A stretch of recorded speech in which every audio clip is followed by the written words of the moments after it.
Hey, it's Alex Glassey here. It is October 3rd, 2017, and this is another episode of BusinessPRO TV.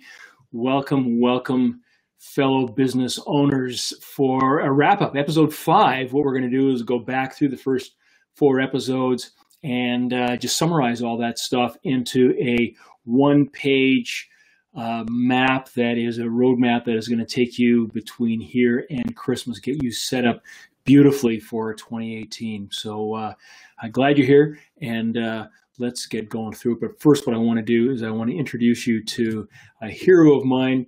And those of you who are of a particular age will remember this guy, Bugs Bunny. And the reason that he's important is because, as you can see from this picture here, Bugs is dressed for, he's got an old-fashioned swimming costume on, and he's got his roadmap, clearly looking for someplace hot, but pops up a little hole here in either the Arctic or the Antarctic.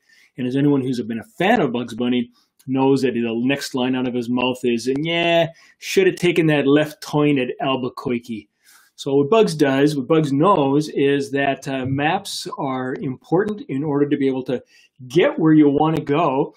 And even if you don't get there, you have a sense of, I should have been here, but I'm over here. And if you do have a proper map and you're able to follow it, then you will take that left turn at Albuquerque and not end up where he is right now. Okay, so that's Bugs. What I also wanted to do right now is, while I'll get Bugs up on the screen, is just to take 5 seconds and congratulate yourself again for making this investment in time into yourself and into your business and into your family's future by being here at BusinessPRO TV, learning the skills, learning the craft of business ownership. Just like any other craft, there's a lot to know in order to get really, really good at it. And you're in the right place. You're learning the right things.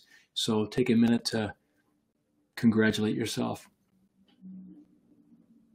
Okay, big pat on the back. Let's get going. Okay, what do we got? So for those of you who are watching this recorded on YouTube Live, if you're watching it live on YouTube Live, then what you can do is you can actually come into f2f.live/AlexG. No need to watch it live on YouTube Live, which quite frankly ain't that live. Come in and watch it really live with us, and you can be a part of our worldwide audience, and you can join in with the chat, but you can also come on screen with your mic and cam, ask questions, seek clarification, or just tell us a story about where you're from and about your business.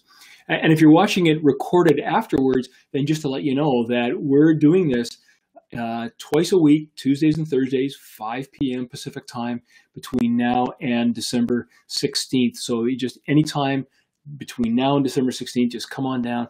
We've got lots of good content for you. We're just wrapping up, as I say, the first of 5 episodes, and then we're going to get into pricing over the next 7 episodes, which it's critical. We'll talk more about that later. All right, let's keep going. So we started off in episode 1 in talking about what is an entrepreneur. And an entrepreneur, we decided, was someone who's got this kind of creativity in their heads. And what they're trying to do is they're trying to make cash out of it. But what we decided was that it isn't just a one-way arrow from creativity to cash, that we're trying to take creativity, our creativity, and we're trying to turn it into a little machine that has enough resources, is sustainable enough that it gives us the time to be able, and the resources to be able to continue to be creative. And not just continue to be creative in the way that brought us here, whether we're a bookkeeper or an artist or a plumber or a lawyer or whatever brought us into business, but because the very nature of business ownership requires creativity. There's always challenges, always questions, always issues that come up daily. And we need to be able to have the resources and the quiet time to be able to be creative as how do we address those particular issues and challenges into opportunities, right? The other thing about this definition is it clearly separates the two, separates us from our business and gets us thinking in the habit of us working on our business, not just being a part of that, working in the business and doing all the stuff that has to be done, but taking the time out to work on our business. That is the first step in being a business owner, is to be able to work on the business. All right, let's keep going. And as part of that, we said we have the power. We understood we have the power to design the business we want. We also have the responsibility, right? There's no one else out there who's going to who's as motivated as us to make our business a success. So it's really up to us to train ourselves, become trained, become skilled, and do our business. We also talked about aspiration, about looking forward into the future, 5 years, 10 years, trying to figure out what do we aspire with our business, and then creating a series of kind of green dots of strategic points along the way that we aim towards. So like every 3 months or 6 months, we aim for something, work hard at it, and try to make sure that all those green dots are more or less aiming in the direction of our overall aspiration. And so we talked about in episode 2 how to create a short aspiration statement. And today we're going to talk about green dots. So today's Green Dot Day. We also talk about innovation, how important it is, how it creates opportunities for us to generate increased margins, and those increased margins give us the freedom to differentiate ourselves and to innovate more and to generally set ourselves apart from the field, right? And how a continuous innovation is critically important. And that was episode 3. We then talked about how we need to get not only do we have to understand what our customers want from us, like, hey, fix my car, but we really need to go beyond that and need to fully understand the mind and the aspirations of our customer. And if we can understand that, and we can couple that with innovation, we can seriously differentiate ourselves from our competitors and really build a strong, growing, thriving business that our customers love, and that our customers will reward us with not only their loyalty, but with their payments, with their cash that allows us to, in our business, to keep going. We then talked about the difference between business models and business canvases, and we're going to talk a little bit more about that today because there was some homework that I've heard back from you on. And we talked about how a business model, how to understand the financial fundamentals of our business allows us to, over time, improve those fundamentals, get better and better, so that our business becomes a better business. And again, back to that goal of taking creativity and turning it into a little machine that creates cash. This is one of the ways of doing it.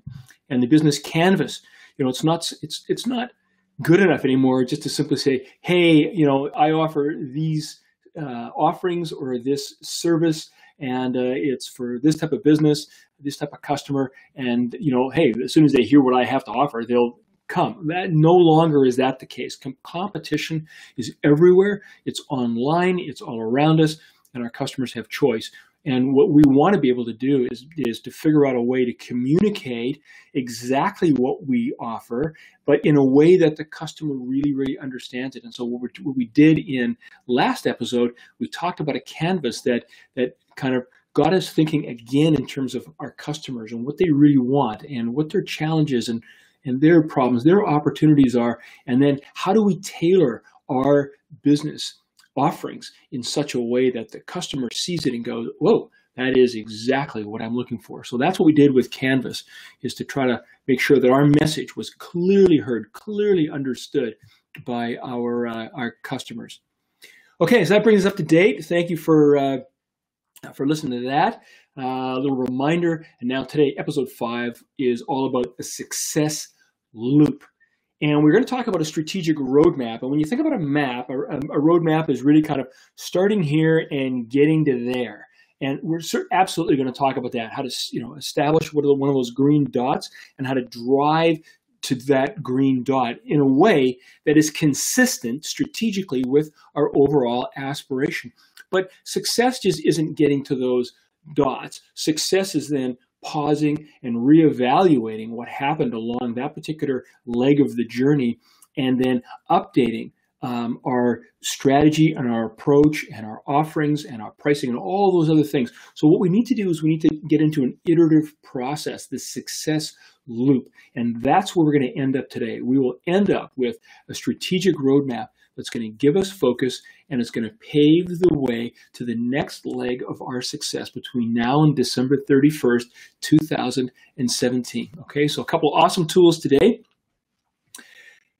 Let's get on with it.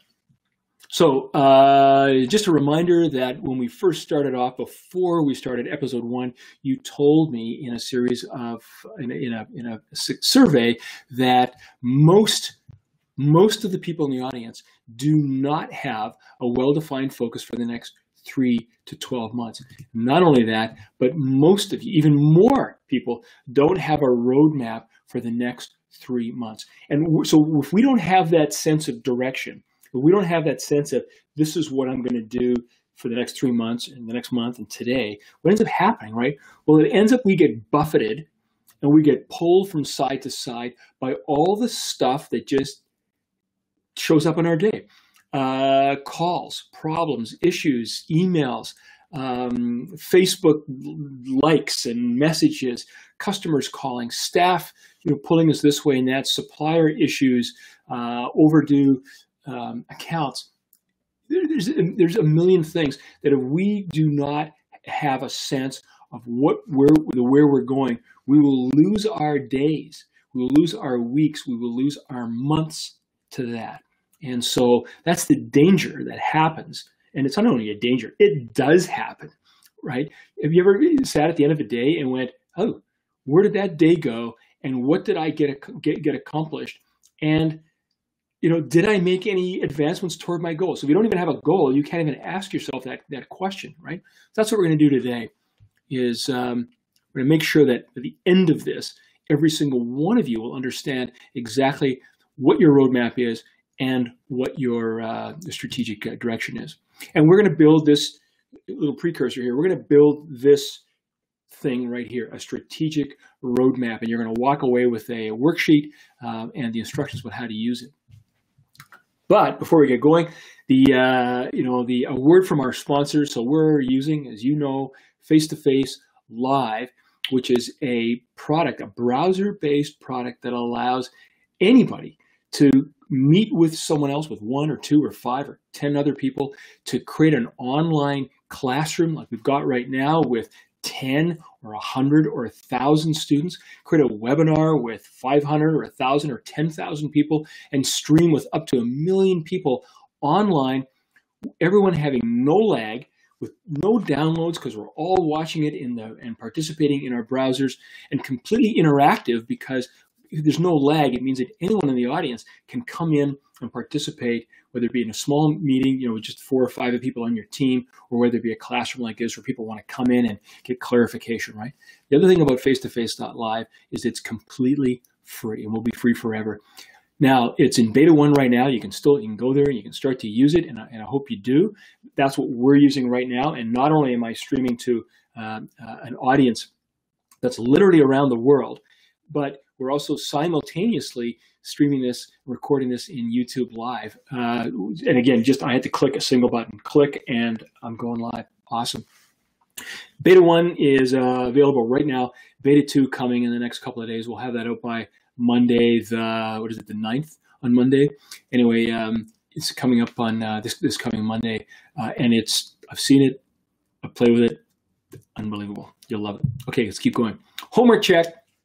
So I know some of you are doing your homework, and I know that because you're then sharing your homework with me either through an email or by in the surveys that I send out. Some of you aren't sharing your homework with me, but I know you're doing it. I don't think anyone has got an excuse that my dog ate my homework. You're all doing it, right? And here's some of the questions that came up on the business model. My business is just starting. How do I create a business model without any information, right? How do I figure out what my cost of acquisition is, what my average revenue is? Well, here's the thing. Before you get going in business, you have to have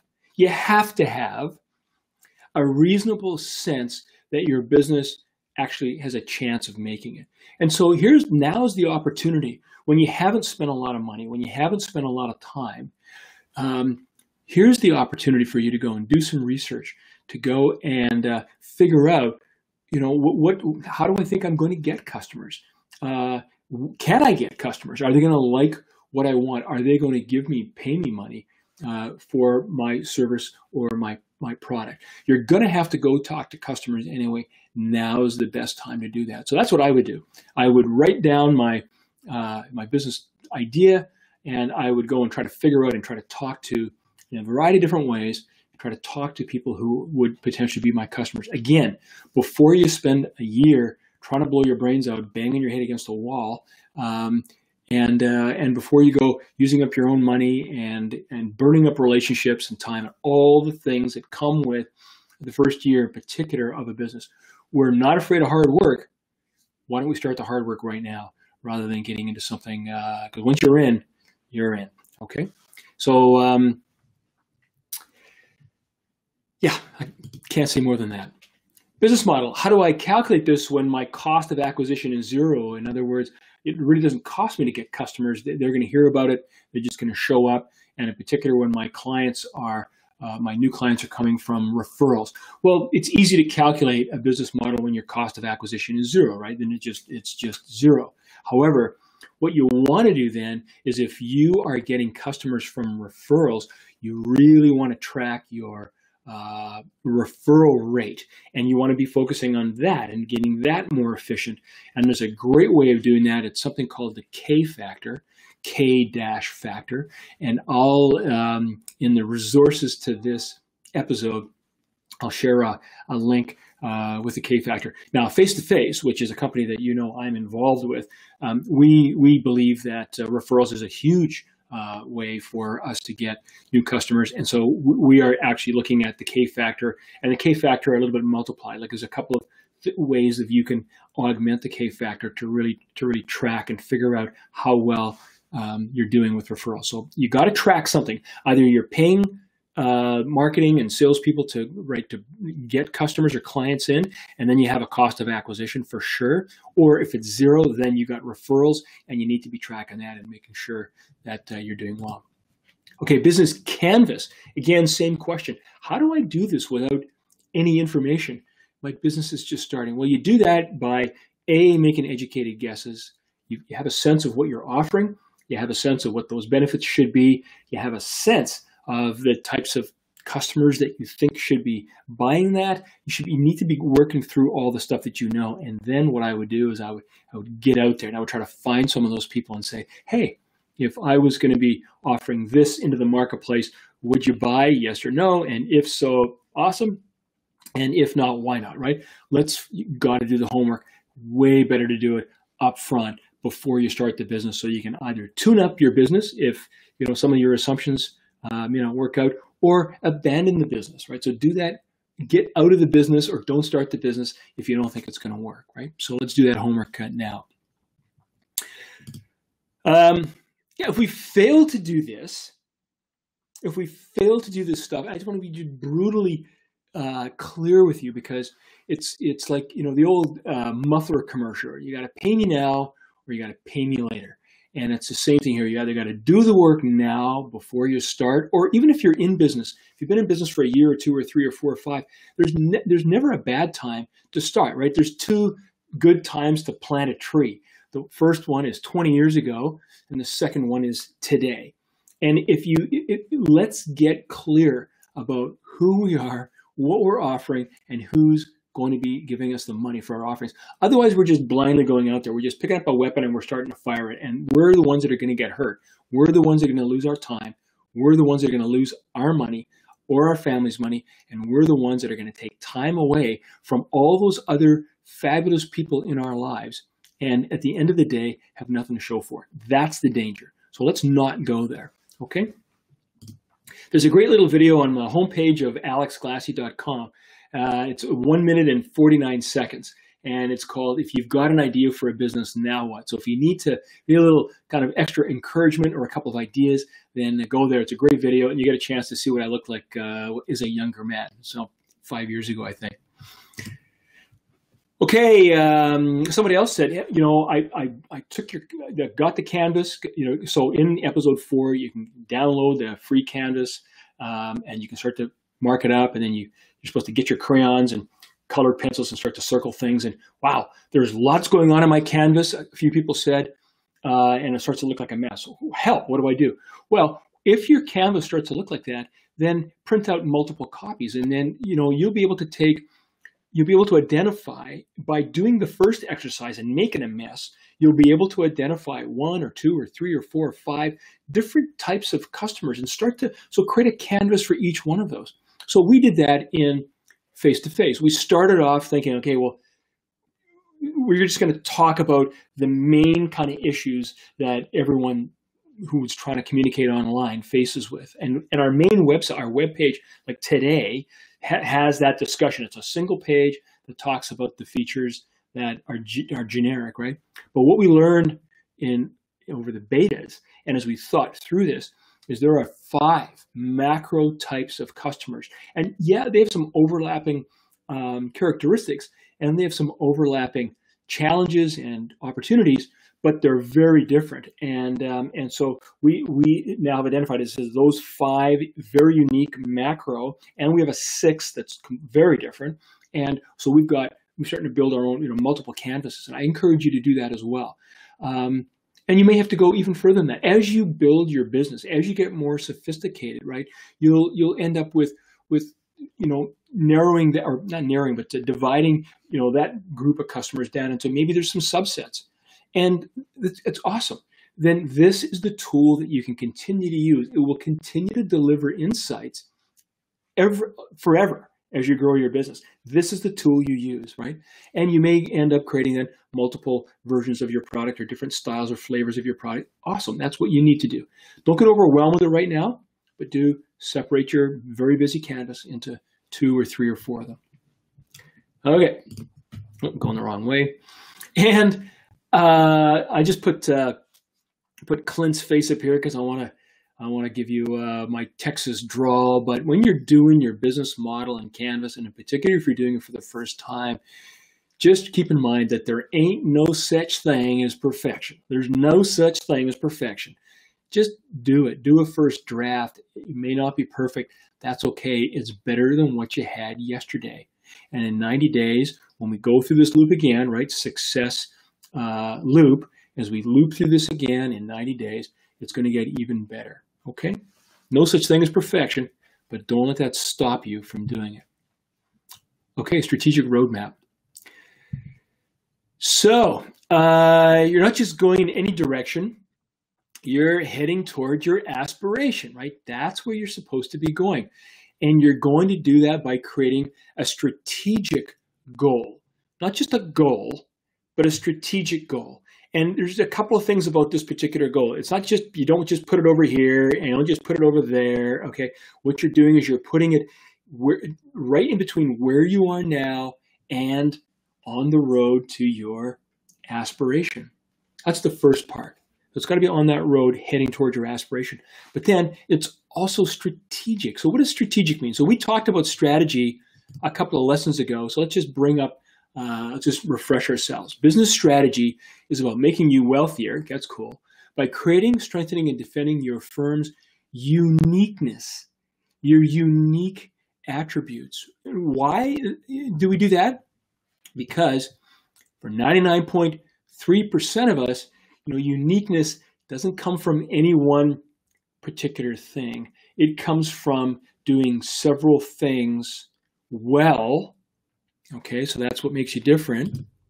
But also several things well that your customers value. And if you do several things well that your customers value, you're actually making it, because it's several things, you're actually making it more difficult for any single competitor to be able to copy that. If you're doing this well, okay, someone else can copy you. But if you're doing this well and this well and this well, right, it becomes more and more difficult. And so you can almost not have to worry about the third point, about how will you defend it. What you just need to do is keep doing these things well and making sure that your customers are liking what you're doing, okay? That's what strategy is that uniqueness. And so your strategic goal, that's what that's all about. It's a goal where we're trying to take ourselves from here and get better, right? We contemplate uniqueness. Okay, so we're going to do those things that make us better, that our customers value, right? Let's go here. Yep. The second thing that's important about a goal is that it has a time frame. And you can pick any time frame you like, but for today, I'm going to encourage you to pick December 31st, 2017. And I'm going to keep this going with Business Pro TV. We're going to talk about December 31st, 2017 for the next, however many episodes are left, 21 or 22 episodes, right? Why? Because I want you to keep thinking about your business and how to make your business better, and so that by the end of our sessions together with Business Pro TV, you're going to come into December 31st, 2017 with a plan where you really understand your business, you really understand your customers, you really understand some of the gaps, some of the opportunities that you have that you're going to be able to fill, and you're going to then create a plan that's going to take you for the next 3 months. So for right now, we're thinking about 3 months, December 31st, 2017. Every strategic goal has to have a time frame. It also has to have a context. We can't do everything. That's the thing about being a small business. There's all kinds of opportunities. There's all kinds of things that we could be doing, but we can't do it all. And so we have to create focus. And the focus is in context. Where are we doing? What region are we doing it? What types of customers are we doing it with? What types of products or service areas, or what kinds of offerings? You need to be focused in onto something that's got a context, right? And then finally, we want to have a measurable goal. So a strategic goal also has some kind of way of measuring it so that we know at the end whether we hit it or not. And if we hit it, awesome, pat on the back. And if we didn't hit it, awesome. Now we take a look at why and what we got to do differently, and then we get better and better and better at this, right? This becomes our strategic loop, right? So, for example, pick a goal that says that's measurable. We'll do 3 workshops, and then by December 31st, 2017, we're going to do 3 workshops. For that particular set of clients. We're going to add 5 clients. There's a measurable goal, a measurable objective, right? We'll maximize our utilization rate if you're billing hourly, which we're going to talk about that in pricing, right? Maximize our utilization rate. We'll become expert in this new software. Many of you told me in the initial questionnaire that, yeah, you know that there are things out there that you could use to make it more efficient for you to deliver your products and services. A lot of it was implementing new technology, new software in particular. But it's complicated. It's going to take time. Well, here's what you're going to do. We're going to pick a particular goal. If it's important, we're going to say, yeah, we're going to do that, and that's measurable, right? Because at the end of December 31st, 2017, you've either created it or you haven't. You have either learned it or you haven't. You've either implemented or you haven't. So those are all examples of measurable goals. Here's some examples. By December 31st, 2017, we will deliver 3 live workshops in Victoria, so in our hometown, that highlight our small business advisory expertise. And then as you see over here, I've just got the 4 attributes of a strategic goal. Does it contemplate uniqueness? Well, yeah. So we're going to build workshops that highlight our small business advisory expertise. Does it have a time frame? Yeah, by December 31st. Does it have a context? Yeah, it's Victoria and it's small business, right? So however we define small business, and it's whatever that expertise relates to. So that's very contextualized, and it has a measurable goal, which is 3 live workshops, right? This is an awesome strategic goal. There's nothing wrong with this. You can get hyper fancy, but that's not the goal here. The goal is to just have something that we're going to just bite into, and we're going to focus on, and we're going to make sure that it's going to get us there. It gets us to our aspiration. In particular, if our aspiration was to become, the most highly trusted, highly respected, whatever, advisors in our particular neck of the woods. This clearly is moving us in that direction, isn't it? Okay, here's another example. By December 31st, 2017, there's that there's that time frame.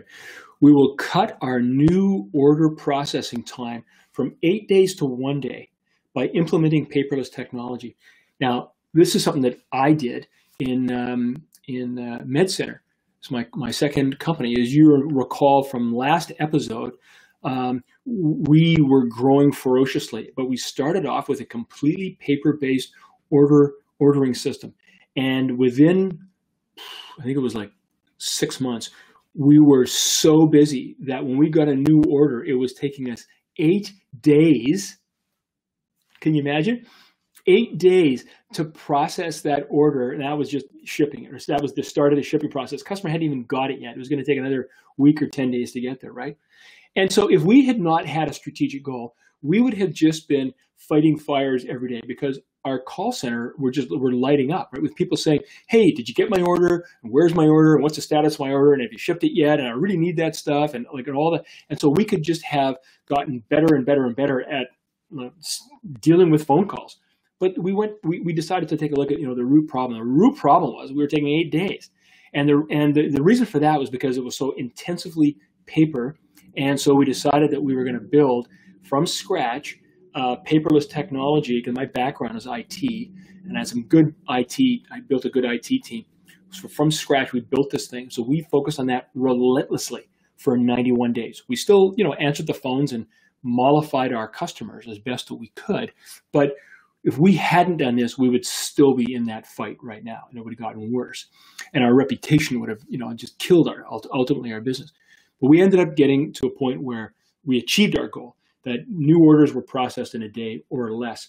And any kind of a repeat order or follow-up order was done in almost no time at all. Our goal there was 1 hour, and we had got it down in I think it was half the cases to 0 time. It was just click, it was done. So this is another example of a strategic goal, which was leading to our particular aspiration. Okay.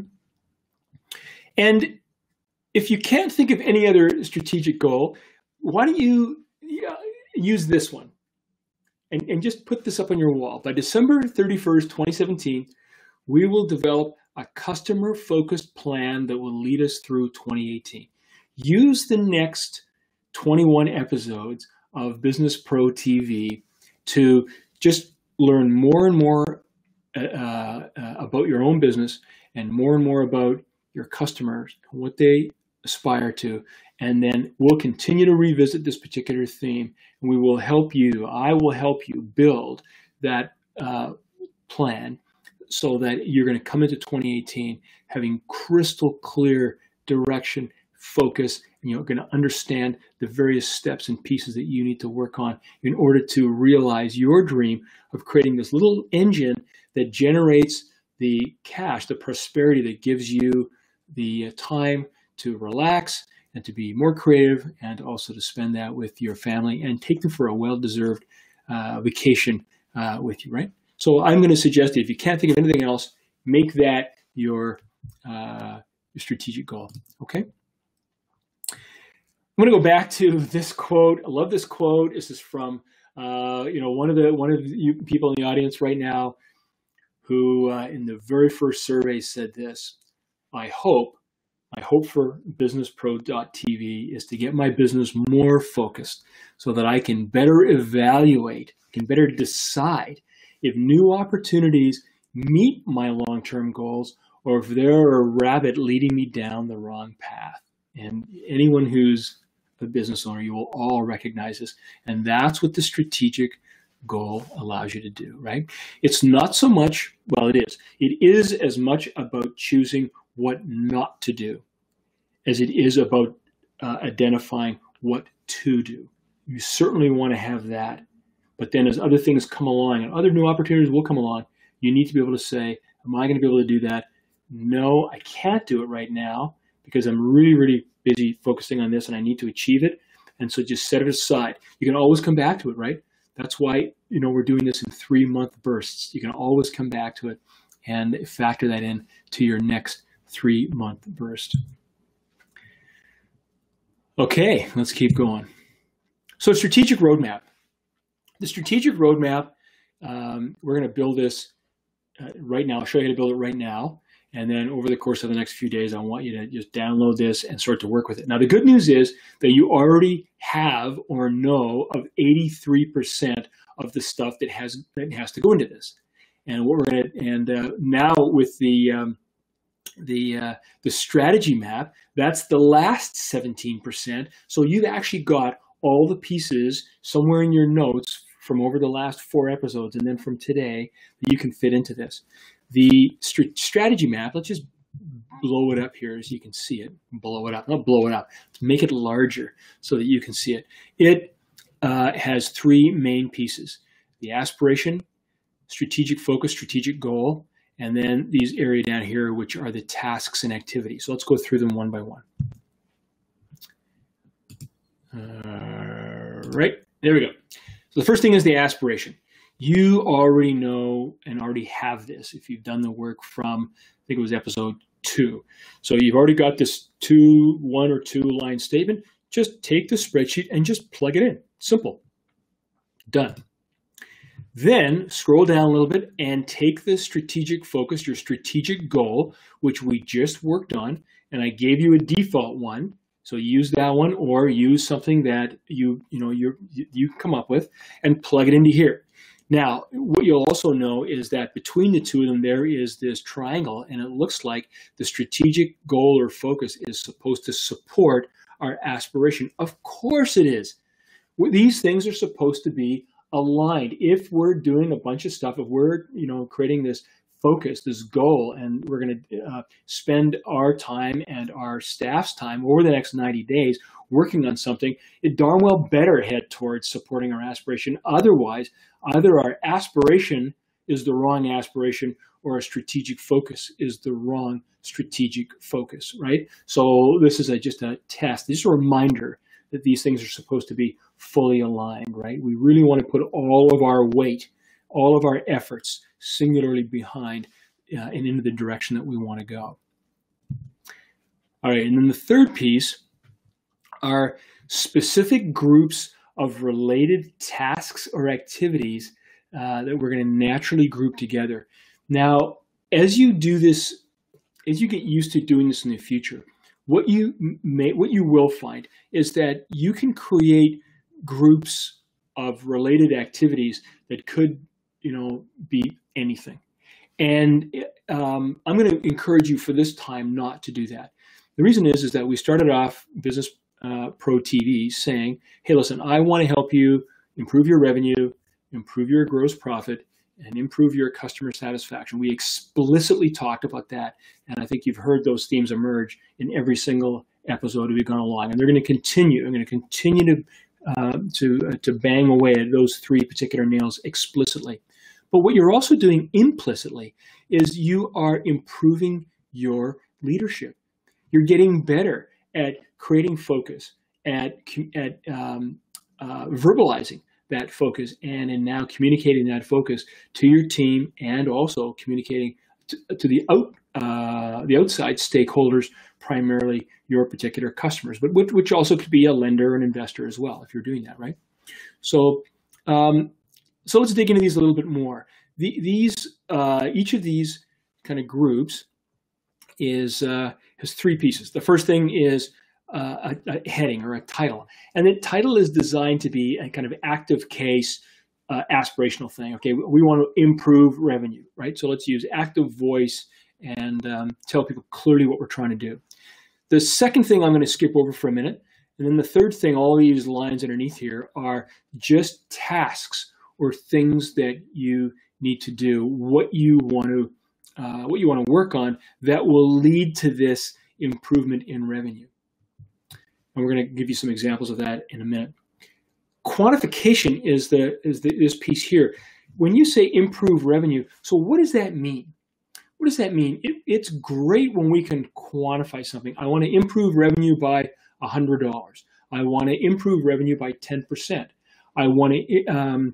It doesn't necessarily also have to be just quantifying the actual revenue. It could be quantifying something that's related to increasing revenue. So, for example, from our business model, we might want to increase the average order size, right, by looking at like what McDonald's does, right? You order a burger and you order a drink, and then they always ask, hey, would you like fries with that? Right? Why? Because what they're trying to do is they're trying to increase the average order size, and it's remarkably effective. And that's the same thing here, right?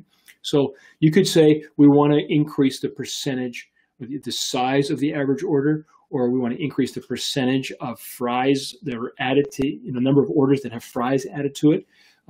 We could choose to increase the number of months, the loyalty of our customers, right? So that they order from us more months. Anything you can quantify, you can choose anything to quantify that you just make sure that it's leading toward, that it supports improving revenue, right? Because everything that we do down here is designed to support strategic focus, and strategic focus is designed to support our aspiration. All of the stuff down here is designed to support the things above it. And so our quantification, whatever we choose, is designed to do that, right? Let me just see if I have any other notes. Nope, let's go on and give you an example. Okay, so when you get the spreadsheet, and you'll roll down a little bit further, and you'll see that I've got some suggestions or notes for the types of activities or tasks or things that you might want to do that would support each of these particular areas. And so increase prices, I won't go through all of them, right? Increase the efficiency of production. So, I'm saying, now you should be thinking about increase efficiency of production. You'll come up with something in here that you think would help to do that, because you know that that's going to increase gross profit. And so, maybe that is completing the implementation of some new software, which is going to make your ability to do something more efficiently, and that will increase your gross profit, right? So I'll leave you with that. You'll be able to read that later. Let me flip over to an example. This is it's going to be a little bit messy. I'll flip over to that. I've got another screen here, and I've actually got a live version of this roadmap. Let me get out of the way, turn off my camera so you can see it. So this is a live version, and you can see we've got an aspiration there. We want to become our community's most respected and most trusted source. There's the strategic focus, and then we've then gone down and said, well, we want to complete our business model in the next 90 days in our first draft. And we want to eliminate discounting at the very least. I haven't thought about it all that much, but at the very least, if we eliminate discounting, we think that that will improve revenue. Same thing with gross profit. Implement whatever software it is. Improve customer satisfaction.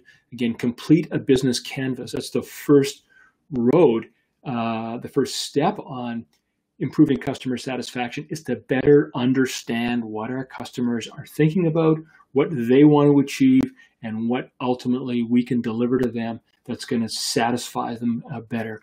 And get a baseline NPS or Net Promoter Score. And I'll tell you what a Net Promoter Score is in just a couple of meetings. And then improve leadership. Hey, I've cheekily filled this in for you. Complete BusinessPRO TV as you should, and I'm sure you want to. But then also hold weekly or regular all-hands meetings with your staff, so you can communicate with them, get their feedback, and make sure that you're on a shared journey with your entire team. So much more fun and so much more effective. Okay, and then if you scroll down even further, you'll see at the bottom of that spreadsheet that there's the suggestions and notes that I'll leave you with. Okay, so I'll send you a link to this at the end of this lesson. And let me get back to my slides. And there we go. Give me a second here. Oops. Give me a second. All right. Let me turn on my camera again. So strategic roadmap benefits. First of all, it's the power of goal seeking. I have been blown away in my career since my very first company. I've been blown away by the power of what it's like to just put a number on a wall and then draw a line either above or below it, and watch how this fires up people's creativity. And here's the story. So I was in my first company, young fella. What was I? I was just, I think, barely 30. And I come from a background. My first company was started in 1994 or something like that. Anyway, my schooling and background has all been business theory from the 1960s, command and control. You're the business owner. And so therefore you're in control and you know all the answers. And so you were expecting your staff to come to you for guidance and direction and everything else, right? What a load of hogwash that is, let me tell you. But I learned that because I'm sitting around one day with my staff, and I think I have 10 staff at the time. We have a software company, doing pretty well. But I'm just going, man, it's the telephone bills around here are just killing me. And my staff says, well, how much? What are you paying? Why would you say that? And I thought, oh, am I supposed to share A, my problems, to show vulnerability, and B, am I supposed to share numbers with people? Because that, again, you don't do that. You didn't do that in the 1960s. So I said, well, telephone bills around $50,000 a month. That's back in the day when telephone bills were big. And they said, well, what would be a good number? What would you like to pay? And I said, well, if we could get that down by 1/3, in 6 months, boy, that would really help out. And that, 1/3, that extra $16,667, we could do a lot of things with that, right? And the staff said to me, and I'll never forget this, they said, leave it with us. Do we have your authority to go and take a look at this? And I went, are you kidding me? If you can do something like that, it'd be awesome. And so we had this 1/3 in 6 months goal. And what happened was, and I got emotional thinking about this because it was such a powerful learning lesson for me, was that they came back and within 3 months, they had cut that phone bill by 2/3. They had cut that thing by $33,000 a month.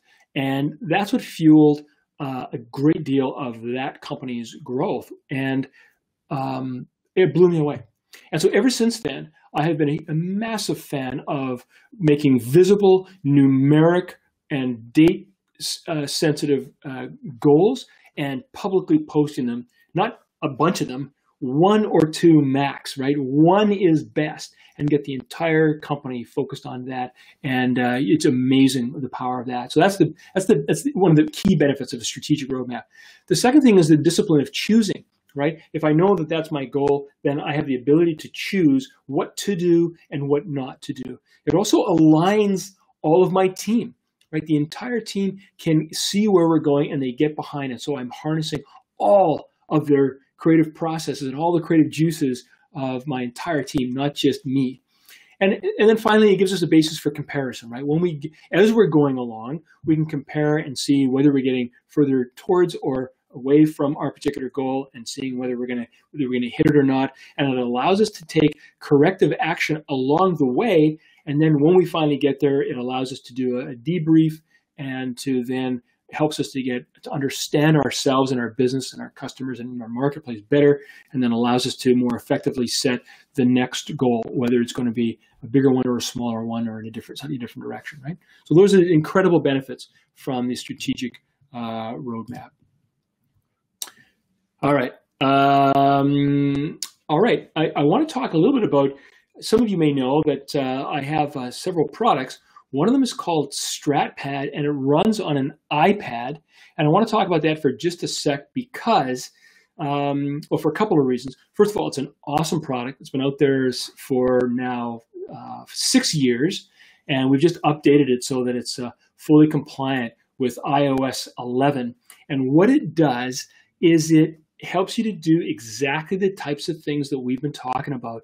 Lay down, think about your strategy, think about your aspirations, document them, and then come up with those various projects that you're going to be working on over the course of the next 90 days, and then the various activities and your metrics. And then what it does, let me just show you, what it does is it creates something that looks very much like this strategic roadmap that I just shared with you.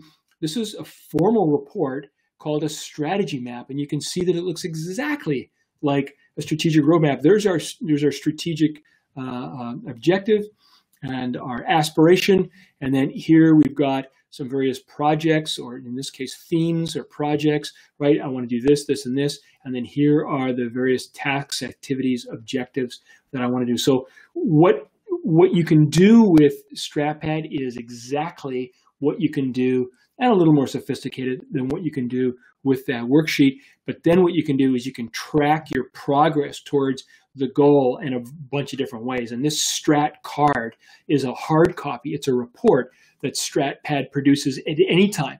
You identify what your goals are, right? My monthly machine hours billed, right? My most recent value is 438. My target is to reach 600. Am I on target? It tries to extrapolate and tell you whether you're on target or not. So that as you go along, it helps you to again, assess, are we on track? Are we not on track? And if we're not on track, let's focus on there. And if we are on track, let's keep doing what we're doing, right? This is awesome. Awesome for you to work with in your own business. Awesome for you if you're a consultant or an advisor or a bookkeeper, an accountant, a coach, and you're doing this with your clients, because with StratPad, the full version, it allows you to create an unlimited number of these plans. The final thing is that for this week, for the next day or 2 days till the end of Thursday, this is on sale for 50% off because we're celebrating this iOS 11. And so you can save $50. It's only going to cost you $50 one time, and then you'll have this thing for life, and guaranteed it will give you way more than $50 worth of value. Okay, so there's the commercial for StratPad. Enjoy it. Now what I want to do is I want to talk about Net Promoter Score. You all know this. This is a measure of customer satisfaction. You've seen this before. It's a question that looks like this. On a scale of 0 to 10, how likely is it that you would recommend name of product to your friends and colleagues? And I've used it in my surveys back to you, but you've seen this countless times. And it's scientific. I'll give you some links to some other material at the end of this session. But here's how it works.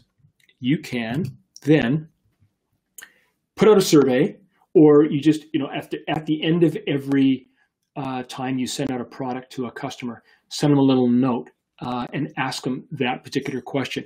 Or you can do it all at once for all of your customers, or you can do it at the end of an engagement if you're doing a service work. At any rate, what you do is you take the total number of responses that you get back, and that becomes total T. And then they've all answered from 0 to 10. And so you add up the number of 9s and 10s that you get, and that becomes, right, the number of that is X. And then you take the total of the 0s through 6s, and that becomes Y. Oops. And then you ignore the 7s and 8s, and I'll tell you that in a second. And then you basically do a calculation, which is X minus Y divided by T times 100. And what you get is a value that is between plus 100 and minus 100.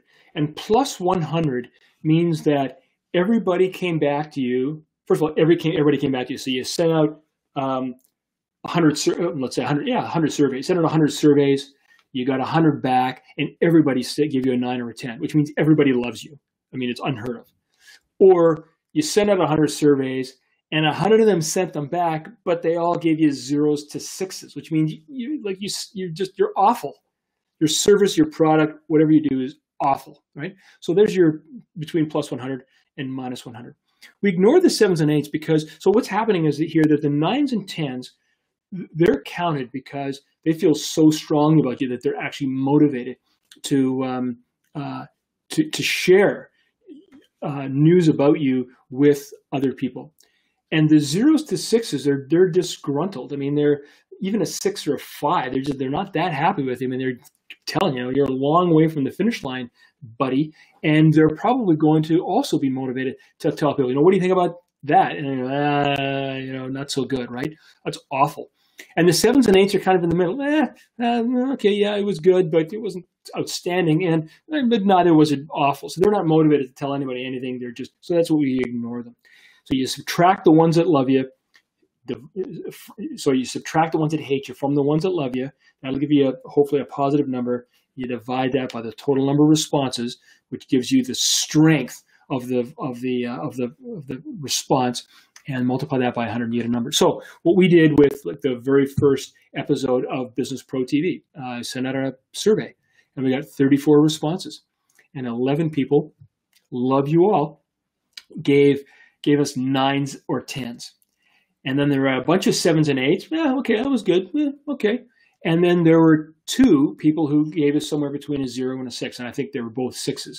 And so, you know, I hate getting 6s or 5s or 4s or 3s, but I love getting them almost as much as I love getting 9s and 10s. In fact, sometimes a little bit more, because that's where I learn, right? Now I make a decision. I take a look at the 6s and the 5s and the 4s, and I go, okay, so why didn't you like that? And if they've left little comments, and I always ask for comments, and you should too, that's where I learn. I go, oh, well, yeah, they didn't like because I didn't do this. Now I get to make a decision. Do I care about doing that? Like, is that my customer? Is that what I want to do, right? If it's not, if you've decided that you have a service that does this and only this, and it's designed for those particular customers, and right, then awesome. Then you can choose to ignore it. But at least now you're doing it with knowledge, right? Remember that so many of you don't even know whether your customers like you or don't like you, right? This is a way of knowing. So this is Net Promoter Score. I'm going to send you more information about it at the end of this lesson. And just a great way to start and track how much your customers like you. Okay. Wow. Now, how do you apply all this stuff?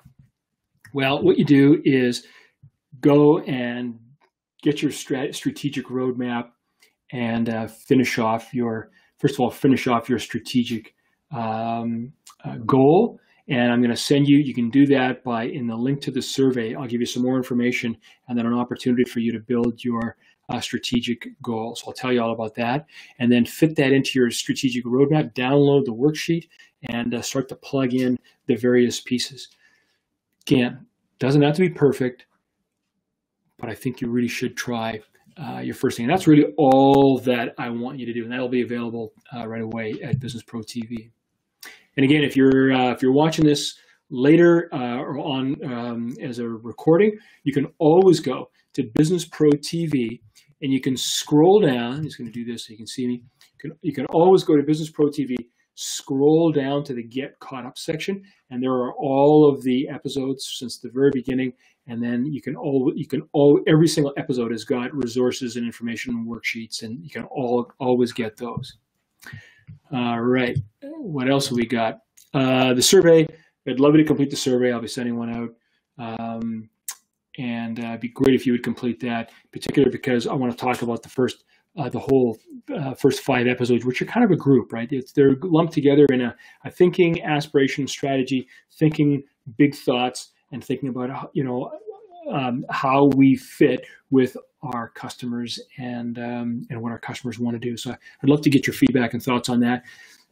A, because I just want to know how you're doing, and B, because it'll help me to impact and influence what we're going to continue to do in Business Pro TV. But C, because it's going to make it better for the next person, right? And if everyone does that, it's just going to make this better and better and better. That's just kind of paying it forward. So I'd love you to do that and appreciate it. Next time, pricing. I can't tell you this. We got 7 episodes coming right one after another. It is the single best, pricing is the single best way to simultaneously improve revenue, improve gross profit, and improve customer satisfaction. Totally guarantee it. And nobody does it well. Even there are people who get paid a lot of money in large corporations to do pricing, and they simply don't get it. So very, very, very few people do this well. We've got some examples of people who do it well. You'll learn about that. But in the first episode, which is on Thursday at 5 o'clock, it's the amazing power of price and confidence. And I mean confidence because so much of you as a business owner, so much of you individually reflects and is reflected in your products and your services and your ability to set your prices. And so we're going to start with that, with confidence. But I also want to show you the power of pricing and how it can affect your business, right? Pricing power, 3 biggest mistakes that we all make, the pricing box, and the free pricing spreadsheet that I guarantee you will use over and over and over again throughout your career as a business owner. As always, credits and my thanks to Stephanie Gorczynski, who is always there in the background and sometimes in the foreground, making sure that things go smoothly. Thank you, Steph. Much, much appreciated. And BusinessPRO TV, here's how you get to us: live at f2f.live/AlexG, or online at businesspro.tv. Go down there. You can get access to all of our previous episodes. And if you're seeing this on YouTube right now, please make sure that you subscribe and or like this episode. If you like it, subscribe and like it. Much appreciated. And we'll see you next time. This is Alex Glassey, BusinessPRO TV host, signing off for episode 5.